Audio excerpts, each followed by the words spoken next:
ki og ihana. Di lang ta manghilabot ano sa ilahang issue kay ilaha man na wa ta kahibaw og unsa nay nahitabo anang ilahang issue karon. Ang ako lang muhatag lang ko og gamay nga advice na pagod naa ra gyud na gasunod-sunod ra gyud na sa ato ang kiliran, naa ra gyud na nato kung magpadata. No?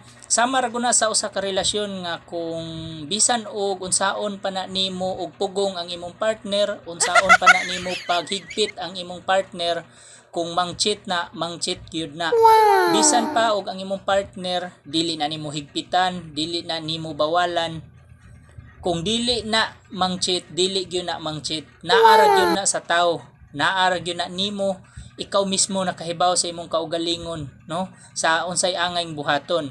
Kung gusto ka nga dili maguba ang inyong relasyon, hala ayaw pagbuhat og mali, ayaw pang cheat. Kung wala na mo magkasinabot or dili na mo magkasinabot sa inyong relasyon, pwede man na ninyong istoryahan, di lang ipaagi anang cheating kay bati masagay na kanang manghimo kang cheater gani. Bati kayo na siya. Mo na nga kung mahimo lang istoryahan na lagtarong at